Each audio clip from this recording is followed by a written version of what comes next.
Olá, meus amigos, boa noite, tudo bem com vocês? Espero que sim.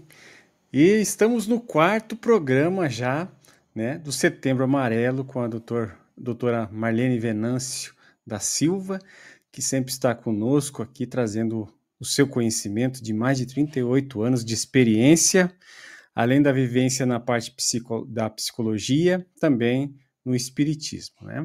Então, é um grande prazer ter você aqui. E principalmente, né?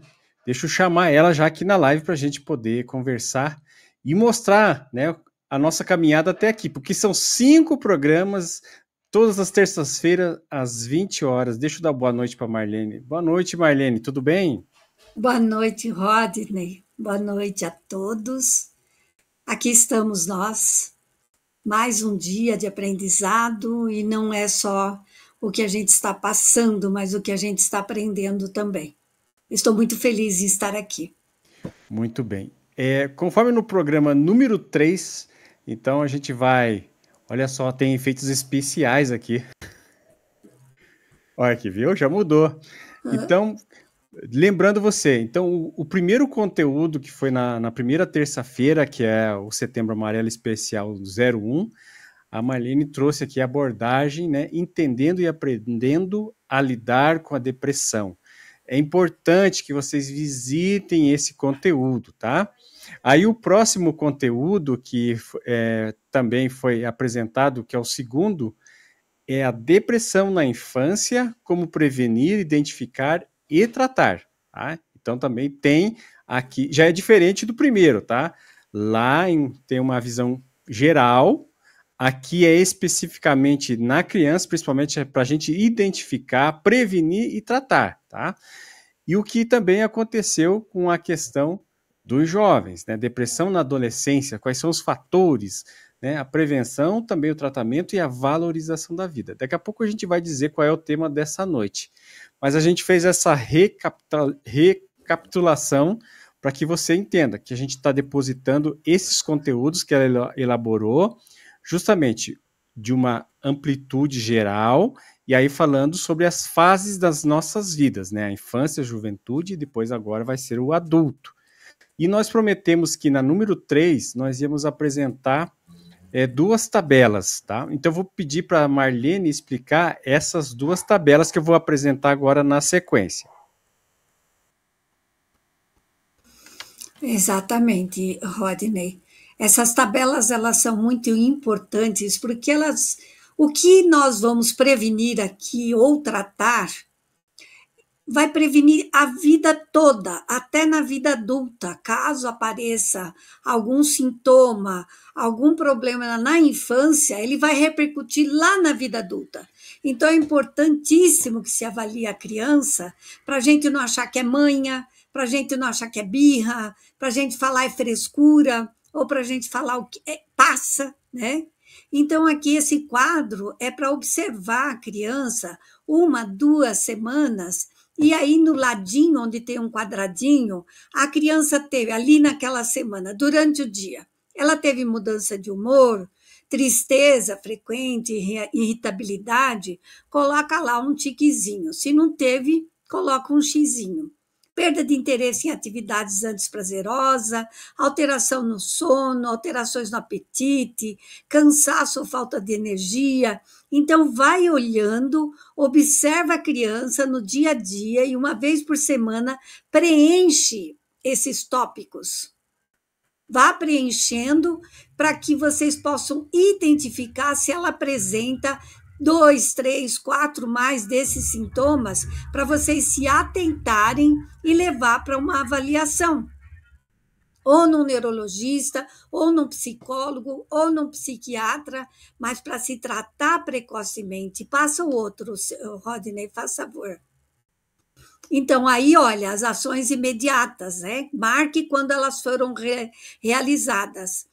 A família tem que ser parte integrante, parte participativa no processo da criança, começar a conversar de forma acolhedora com a criança, notificar e envolver os pais, se for no caso de professores, de avós, registrar as observações diárias por 1, 2, 3, 4 semanas, para vocês terem certeza do que está acontecendo, contatar um psicólogo ou um psiquiatra infantil, como eu já citei, e comunicar à escola para que a escola também possa acompanhar, passando até uma tabela dessa para a escola. Isso vai fazer com que a gente identifique precocemente, que a gente trate, que a gente previne e trate para que isso não vá ter repercussão na adolescência ou na vida adulta. Ok? Muito bem, como a gente combinou, né, na número 3, que hoje, na abertura do Setembro Amarelo número 4, a gente ia trazer justamente essas tabelas para que você pudesse acompanhar certinho, tá? Então, visite os conteúdos anteriores, porque é uma construção. Então, hoje o tema é a influência da depressão na vida adulta. Então, a gente vai voltar aqui para a nossa apresentação aqui, e isso é bom ter os efeitos especiais.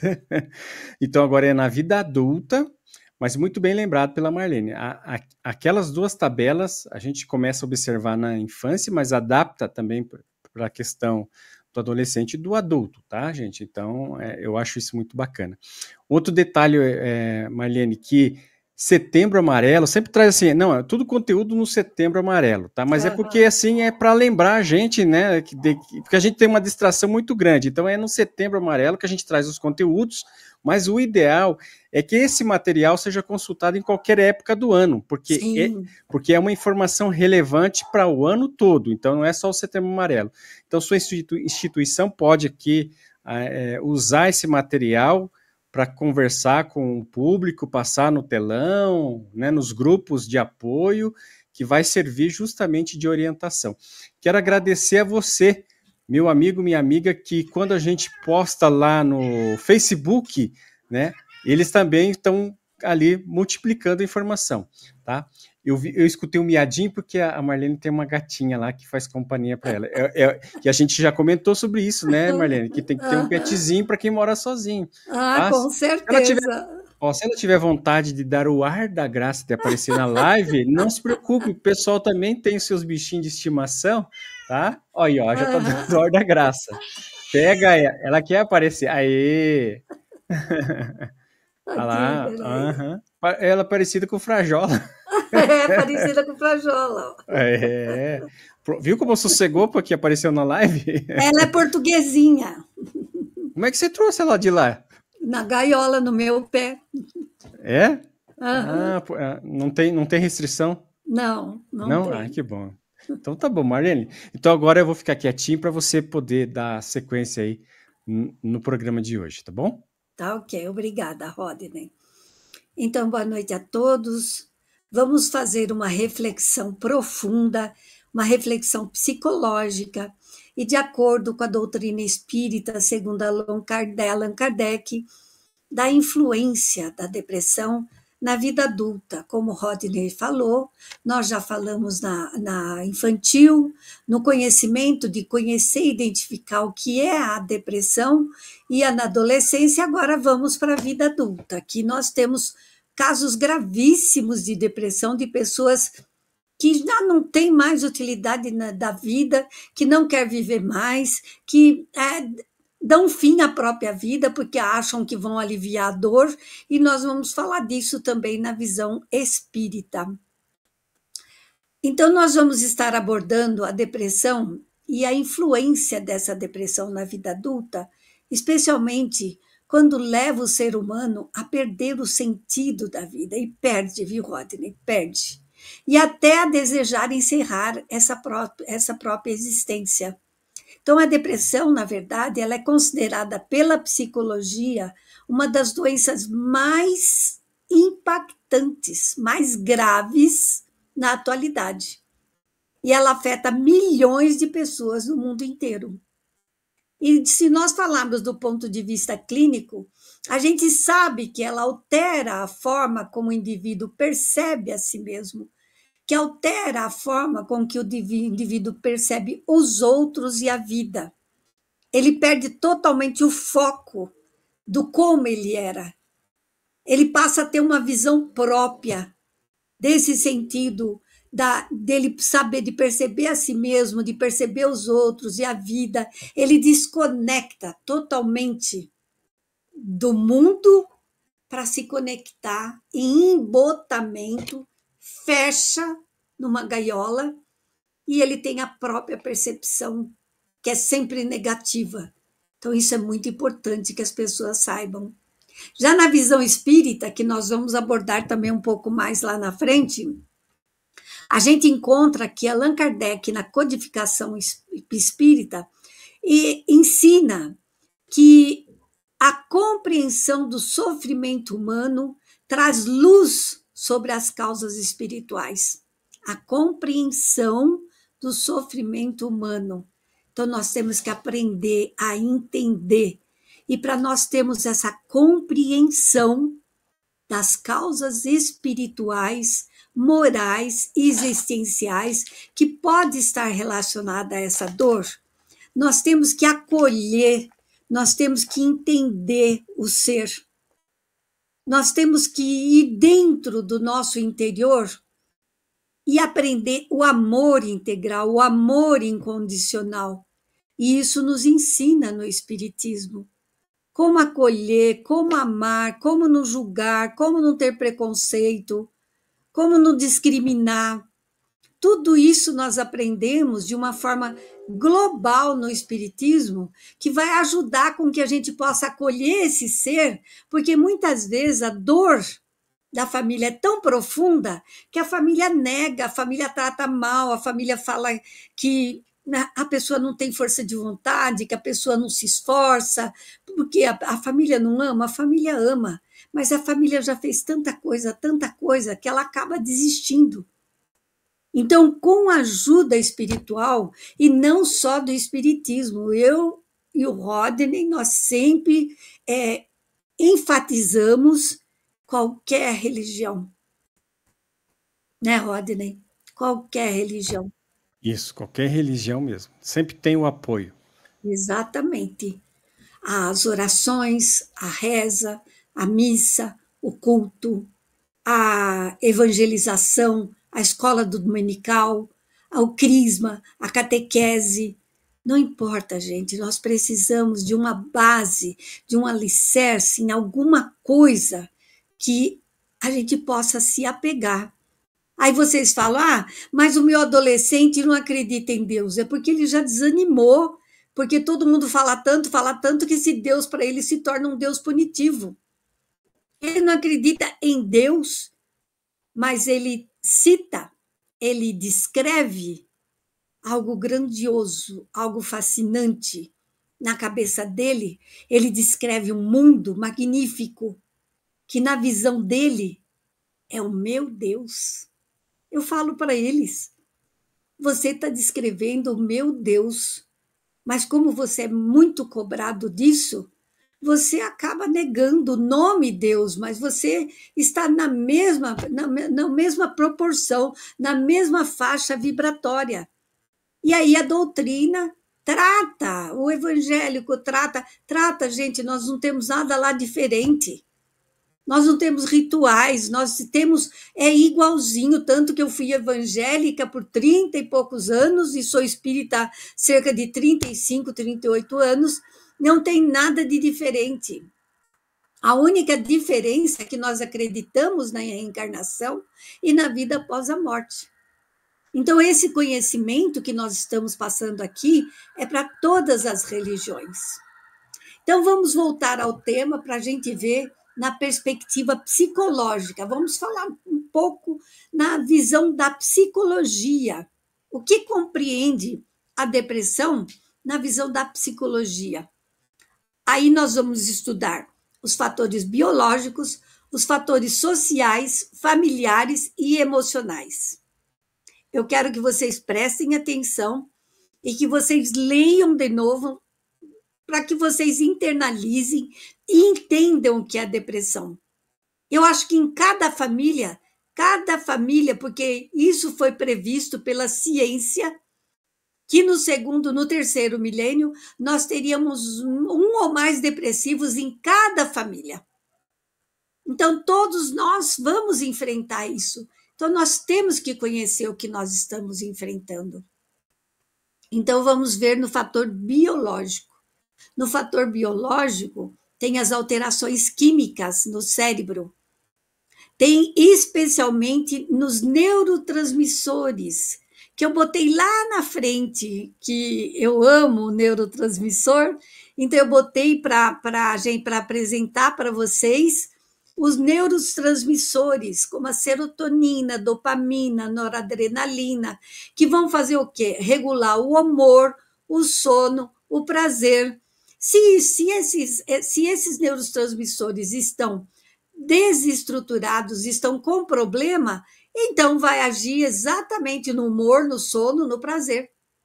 E aí aqui mostra numa figura essas alterações que acontecem lá no córtex pré-frontal, no núcleo accumbens, e aí tem no cérebro, gente, todas as palestras que eu dou, eu faço questão de reforçar que o cérebro é um órgão que tem que se tratar como qualquer órgão do corpo. Diga, Rodney. Marlene, se você precisar que eu apresente aqui o slide, tá? Só me sinaliza que eu já coloco aqui no ar, tá? Ah, então coloca, porque aí a pessoa vai acompanhando, então, tá? Se você puder colocar. Esse é o 3. Isso, exatamente. Olha, vocês estão vendo aí as alterações químicas na serotonina, na dopamina e na noradrenalina. E aí aparece aqui onde que age esse problema no cérebro, essa alteração química no cérebro, tá? Vocês vão perceber mais para frente ainda outro, olha aqui. Aqui está um neurotransmissor. Ele é muito bonitinho. Então, tá aqui, isso aqui, essas bolinhas, é a sinapse. Então, quando o cérebro adoece esse neurotransmissor e não faz a sinapse. E aí é que entra tratar o órgão. Como eu trato o coração, o estômago, o pulmão, o osso, o intestino, como eu trato cada órgão do meu corpo, eu tenho que tratar meu cérebro. E o tratamento medicamentoso da depressão geralmente é feito com antidepressivos, que eu vou falar lá no final. Eu fiz questão de colocar para vocês desmistificarem esse preconceito contra a medicação, contra tratar o cérebro, contra a saúde mental, que não é para louco, é para qualquer outra doença, como cardiologista, como neuro, existe o psiquiatra e o psicólogo. Então, nós temos que desmistificar esse nome que eu não gosto, saúde mental, porque todo mundo fala que não é louco para ir no psicólogo, para ir no neuro, ou para ir no psiquiatra. Então, o tratamento medicamentoso da depressão, geralmente ele é feito com antidepressivos, e esse antidepressivo vai atuar regulando esses neurotransmissores aqui, tá? Que vai tratar a serotonina, a dopamina, a noradrenalina, para quê? Para restabelecer o equilíbrio químico no cérebro. Quer falar alguma coisa, Rodney? Não, eu estou concordando com tudo que você está falando, que é necessário, tá? Se precisar de outro slide, você me avisa que eu já mudo e aí vou seguindo a sua orientação, tá bom? Ah, então esse daqui eu não vou pedir, porque ele inclusive está com uma letra pequenininha, que é para eu não esquecer, porque eu não vou guardar tudo isso daqui, né? Então, como agem os antidepressivos lá? Vamos lá. Eu espero que vocês se convençam depois disso, né? Eu espero. Os inibidores seletivos da recaptação de serotonina. Não importa que é termo médico, vocês vão entender o que eu quero passar. Então, um exemplo, dois medicamentos. A fluoxetina, que muitos tomam, e a sertralina, que muitos tomam. Qual é a ação da fluoxetina e da sertralina? Impedem que a serotonina seja reabsorvida rapidamente pelo neurônio que a liberou. E qual é o efeito desse remédio? É o que é mais importante. Eu estou falando um monte de termos médicos que eu quase não uso, mas que é para vocês entenderem que a medicação tal age em tal, tá? Então, qual o efeito? Esses dois medicamentos, a fluoxetina e a sertralina, vai aumentar a disponibilidade da serotonina na fenda sináptica, que é aquele lá, né, que é o neurotransmissor. Aqui tem a sinapse.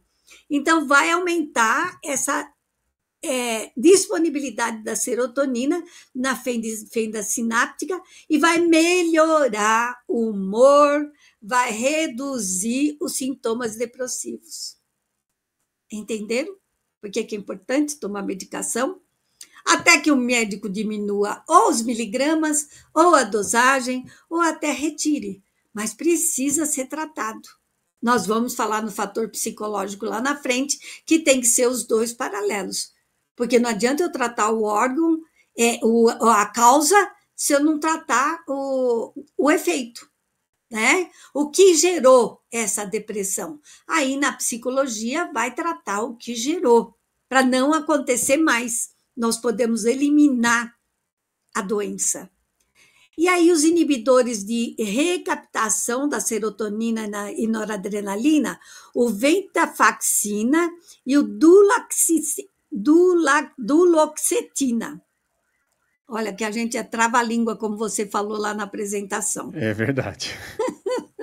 Então, qual é a ação desses dois remédios? Bloqueio a recaptação de serotonina e noradrenalina. O efeito dele vai aumentar os níveis de ambos os neurotransmissores, vai trazer mais energia, mais motivação, mais estabilidade de humor. Vocês perceberam? O médico, através da avaliação do teu nível de depressão, do qual o efeito que está causando, ele vai receitar o remédio adequado para produzir tal e tal efeito. Agora, um último, que é o antidepressivo tricíclico e outros, que é o amitriptilina e a nartriptilina, que é a ação, que bloqueiam a recaptação de vários neurotransmissores. Qual é o efeito desses dois? Reforçam múltiplos circuitos ligados à regulação emocional. Aí o resultado clínico geralmente aparece de 2 a 6 semanas, porque o cérebro precisa se adaptar ao novo equilíbrio químico e estrutural, que eu chamo de muleta. A pessoa toma, fala, não está surtindo efeito, e para de tomar. Mas o cérebro precisa de tempo, porque ele está começando a aprender a andar de muleta. Depois que ele aprende a andar de muleta, ele vai se adaptar e vai aceitar a medicação. Deu para entender, Rodney? Perfeitamente. Inclusive, as orientações que, inclusive, no Centro Espírita sempre fala, né? Nunca abandone se você já está com acompanhamento médico. O que vai acontecer é que a espiritualidade vai te auxiliar nessa questão. Né? Sim, com certeza. O trabalho da psicologia vai te auxiliar também a resolver essa questão. Mas se você já está com medicação prescrita, somente o médico vai dizer. Exatamente. Né? Porque na verdade, é o que vai acabar acontecendo, né? Você recebendo a orientação correta, o trabalho investigativo da psicologia, né? Para trazer ali o encaminhamento, vamos mudar, vamos virar a página, vamos se concentrar nessa nova visão de vida. E aí mais atuação, independente da religião, da espiritualidade, né? Aí o médico vai se convencer, não, vou reduzir primeiramente a dosagem aqui, né? Até o momento que dizer, não, agora você já está seguindo por si próprio. É verdade. E você sabe, Rodney, que nós estamos falando como espíritas, né? Eu sou uma profissional e sou espírita, mas nós temos hoje uma velocidade imensa. Está sendo tratado pela medicina no mundo inteiro a saúde e a espiritualidade. Tratar o paciente na sua religiosidade, na sua religião. Então, está sendo colocado como primordial tratar o paciente na crença dele. E diz que as melhoras têm sido acentuadas em qualquer diagnóstico. Isso é muito importante. Eu já lembro do seu filho defendendo a fideologia. Isso, isso. Eu achei bacana ele criar esse termo aí para Aham, trabalhar justamente isso. Mas segue aí, isso. Marina. Então, outros fatores biológicos que vão influenciar na depressão. A predisposição genética, gente. Então, tem um histórico lá familiar, também aumenta os riscos.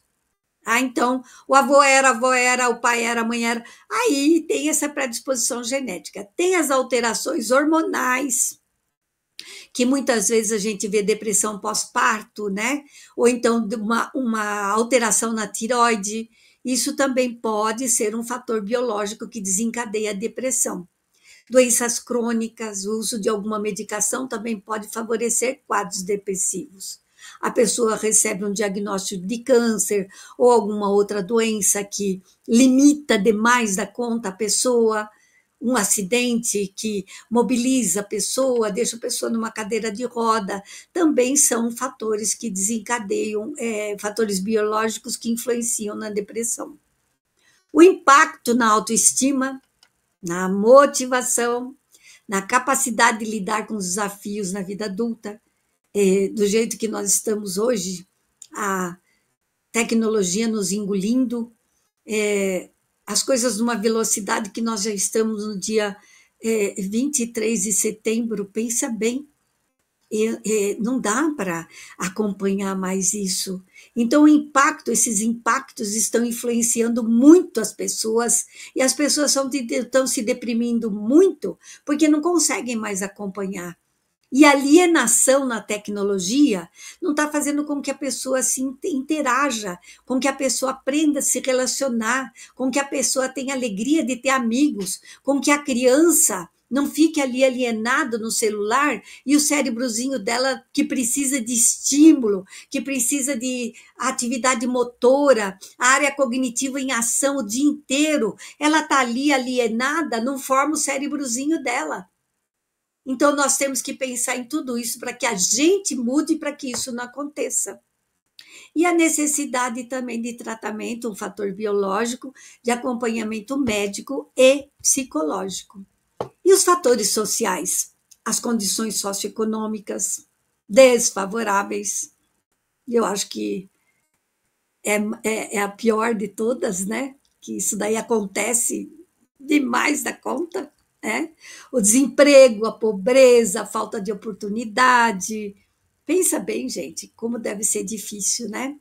As pressões culturais e sociais, o excesso de cobrança por sucesso, culturalmente, eu tenho que me formar, tenho que fazer uma pós, tenho que fazer mestrado, tenho que fazer doutorado, eu tenho que ser.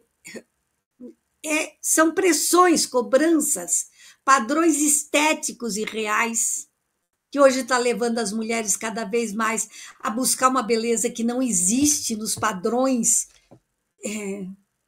sabe, saudáveis da vida cotidiana, e ela busca cada vez mais e ela se deprime porque ela não encontra.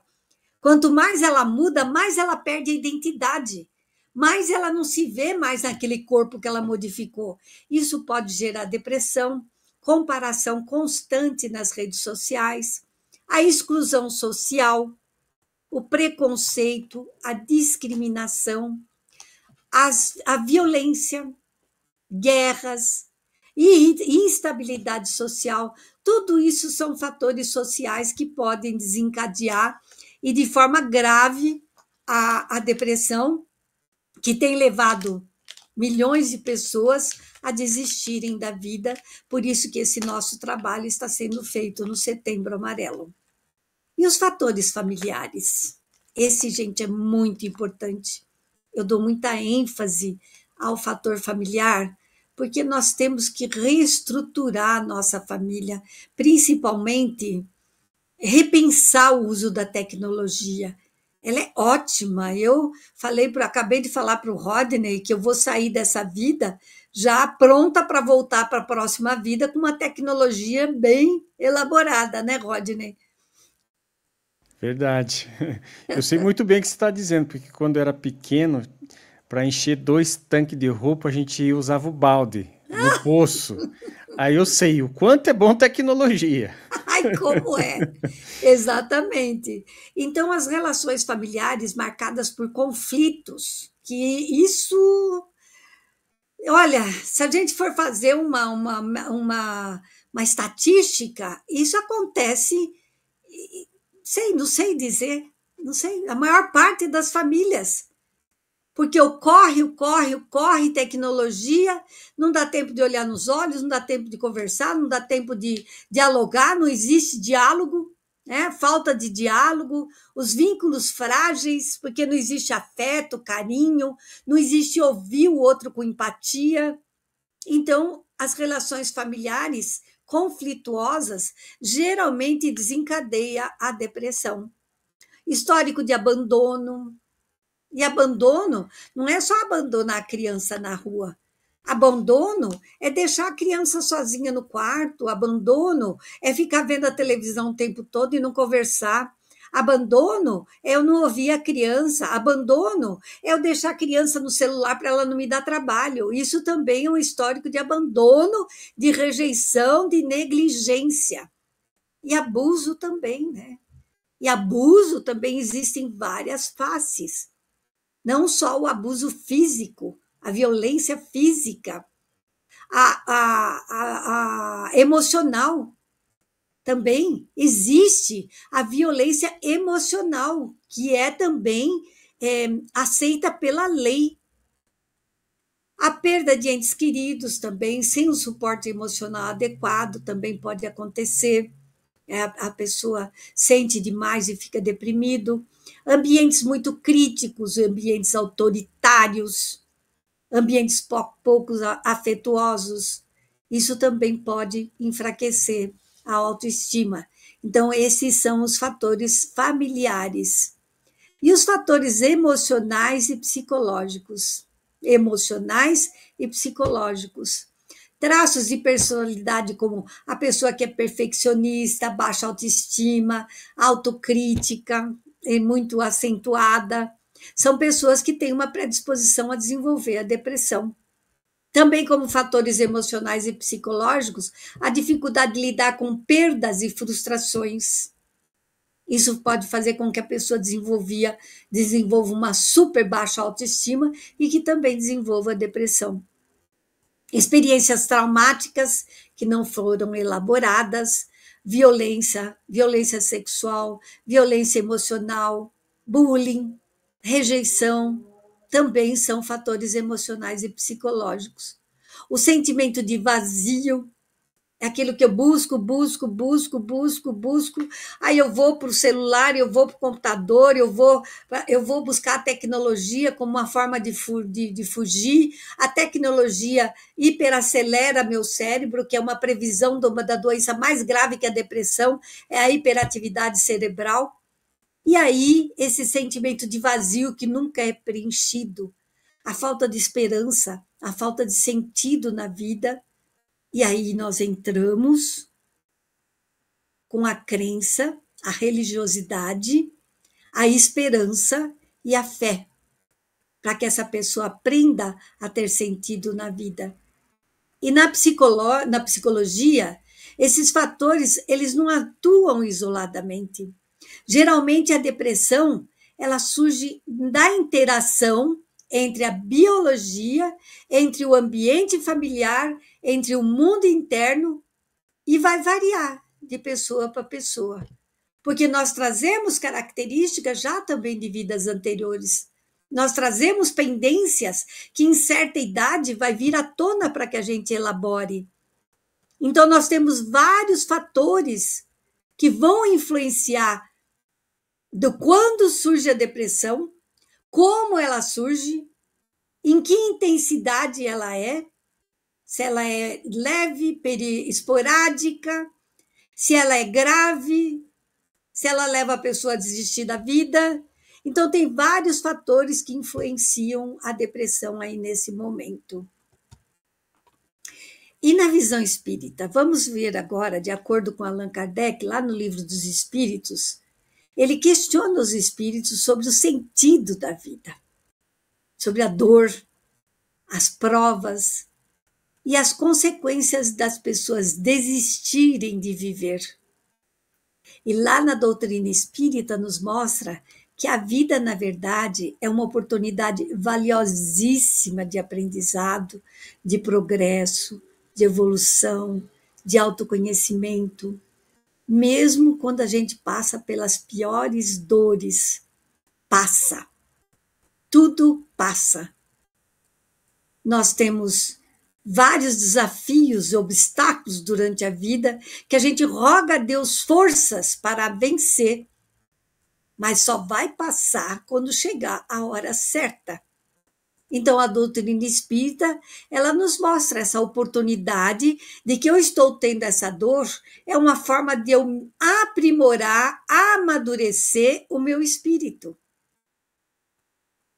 De eu trazer uma maturidade para o meu espírito, um aprendizado para o meu espírito, um autoaperfeiçoamento, uma autoestima mais elevada. Tudo isso nos ensina na doutrina espírita, como em todas as outras religiões, porque eu fui evangélica, eu participei da católica, eu estudei com o testemunho de Jeová, com o adventista, então eu conheço Deus. Eu não fiquei, não me ative, eu não me detive na religião, mas sim que todas elas eu encontrei o mesmo Deus. E não importa de que forma o adolescente hoje descreva esse Deus, não vá contestá-lo ou querer cobrar dele que ele precisa acreditar em Deus. Acolha ele no que ele acredita, porque ele está falando do nosso Deus. O importante é a gente valorizar o que ele acredita. E também na visão espírita, segundo Allan Kardec, eliminar a vida, embora compreendido como resultado de um grande sofrimento, que muitas vezes também vem junto com uma demenciação, que isso pode acontecer, eliminar a vida é visto também como uma fuga, que não liberta o espírito. Não liberta, mas que o mantém ligado às dificuldades que ele buscava evitar. Ou seja, quando uma pessoa tenta tirar a própria vida, ela está querendo matar não o corpo físico dela, mas a dor. A dor é tão profunda que ela se desestabiliza, ela demencia. E ela quer matar aquela dor, tanto na automutilação, como também na tentativa de eliminar a vida. Só que nós, como espíritas, nós sabemos, e outras religiões também sabem, que o corpo morre, mas que o espírito sobrevive ao corpo. E esse espírito vai continuar a viver, vai ver que não morreu, e que a dor que ele tinha no corpo é mais acentuada do que quando ele estava aqui. Então, de acordo com Allan Kardec, a gente tem as dificuldades, nós temos que lutar, porque tem recursos, é só buscar os recursos, é só a família ajudar o depressivo a buscar os recursos a qualquer custo, todos os recursos que estão ao alcance, que a pessoa vai encontrar sentido para continuar lutando. Mas se eu desistir, aí fica muito mais difícil. Rodney, tem alguma coisa para falar? Mas é lógico que eu tenho. Nossa, foi muito bom você ter comentado justamente as questões dos medicamentos, né, que geralmente a gente não vê essa abordagem, tá? Né, digamos assim, não é uma coisa ruim, é justamente o tratamento, porque já está no corpo físico, mas a questão do apoio emocional, da questão do apoio também espiritual, que em alguns programas você falou muito bem, a rede de proteção, né, a rede de proteção. E aí você foi linkando justamente as problemáticas que o ser humano já adulto enfrenta, né? Uma separação, né, de um casal é algo assim também terrível para a mulher, né, ou para o homem, dependendo de quem ama mais ali naquela questão, né? A questão do abandono do lar, é algo assim, realmente, o luto, como você muito bem falou, Às vezes a pessoa tem 3 filhos, mas um faleceu, os outros também parece que faleceram, porque a pessoa fica, que nem você falou, se fecha no embotamento que não percebe que tem os outros filhos, que a vida continua e tem outras pessoas. Às vezes tem até netos, mas não, mas se fecha. Inclusive isso aconteceu com a minha avó, quando ela estava aqui transitando com nós, aqui no Orbe, né? 3 filhos, a filha do meio faleceu, ela entrou justamente nesse ciclo, né, de se fechar de tal maneira que os outros dois não... Tanto faz como tanto fez, de desistir, né? Então, assim, mas ela mergulhou nisso aí profundamente, né, até chegar o momento da desencarnação dela, tudo. Mas, assim, é porque eu era ainda jovem, mas, assim, os filhos não tiveram esse olhar como você está convidando. A falta de informação, gente, agrava a situação, né? Aham. Porque justamente a gente vai julgar, não, isso aí é frescura da pessoa, ela quer ficar assim mesmo. Não, Então é incontrolável. é incontrolável. Então, a necessidade de você adquirir esse conhecimento que está sendo deixado aqui para você, desde o programa número 1 até o número 5, é justamente para alertar as famílias que isso está ocorrendo em larga escala, tá? Então, digamos assim, a depressão vai levar a uma outra situação.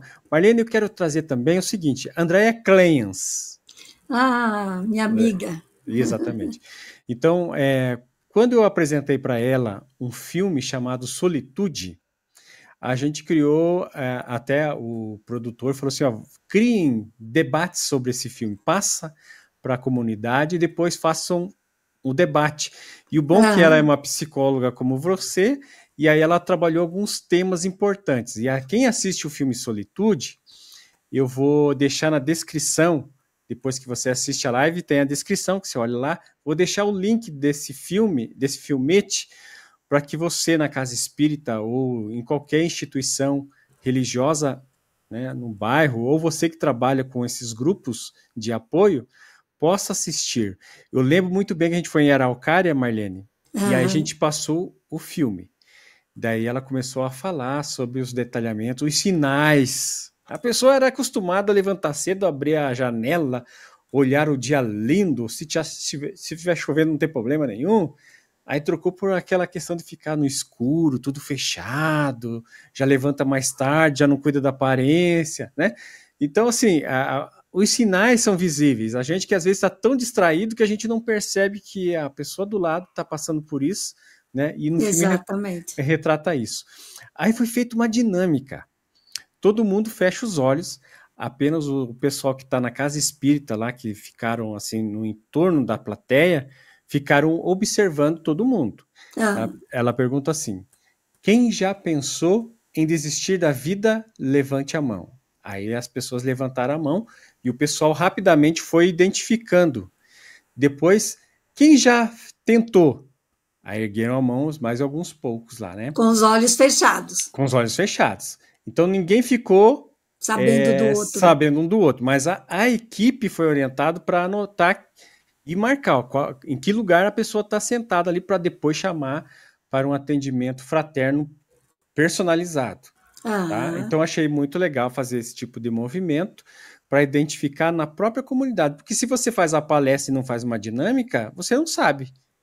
Exatamente. E isso também ocorreu no encontro de família, mandaram fechar os olhos e depois se revelou que 30% daquelas pessoas que estavam em uma roda de conversa estavam com 30% de pessoas que tinham pensado. Você já pensou? Inclusive 2 crianças.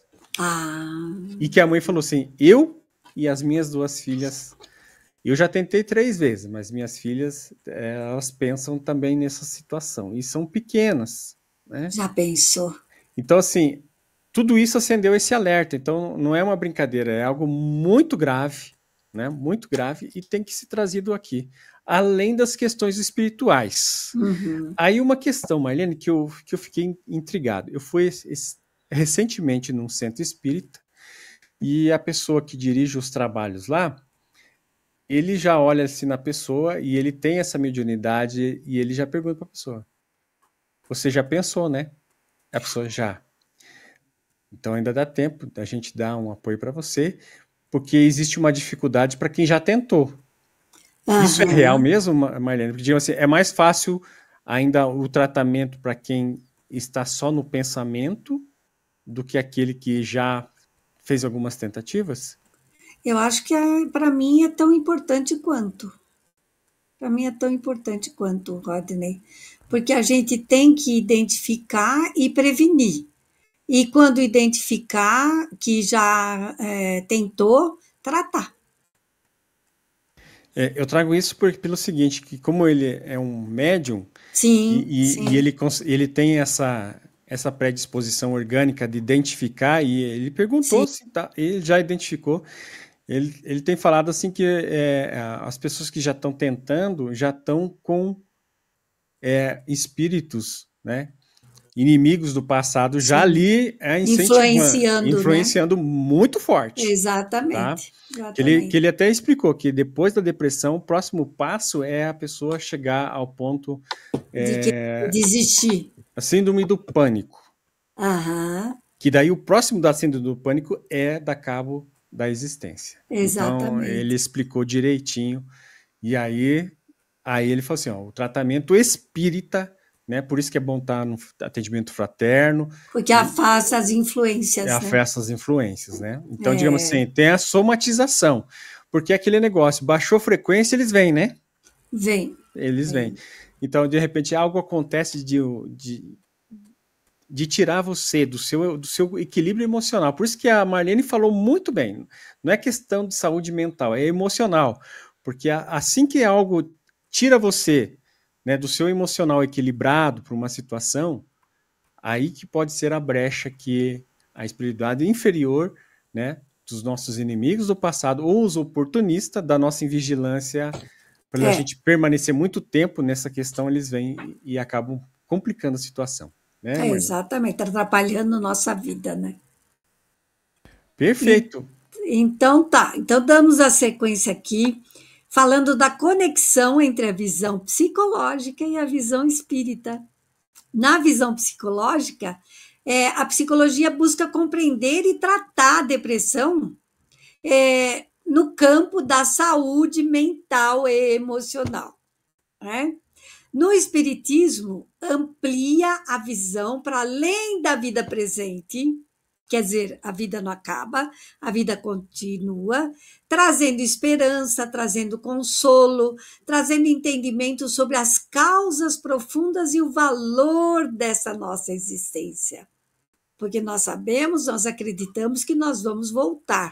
Então a gente tem que fazer tudo que nós íamos fazer aqui para a gente não ir com mais débitos para outra existência. E ambas as perspectivas, olha que interessante, Rodney, tanto a perspectiva psicológica como a espírita se complementam, porque a psicologia oferece os meios científicos de cuidado e a espiritualidade fornece o ser na fé, na resiliência e na esperança.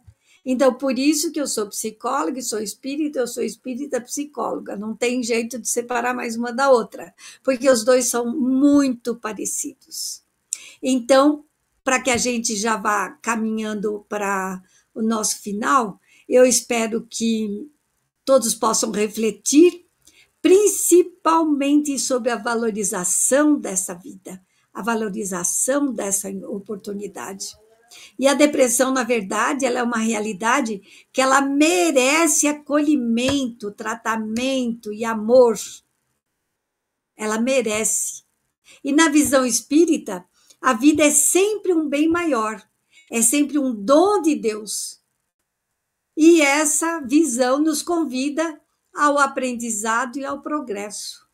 Tem lá uma frase que diz: não se canse, não vos canseis, pois, de lutar e viver, porque cada dia é um degrau na escada que nos conduz à verdadeira felicidade.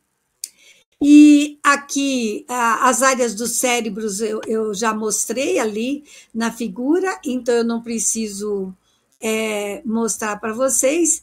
E aqui o Rodney já mostrou as nossas lives anteriores, que eu espero que todos acessem, porque o aprendizado, tanto para o adolescente como para o adulto, começa lá nas lives anteriores, na infância, na adolescência e no do adulto.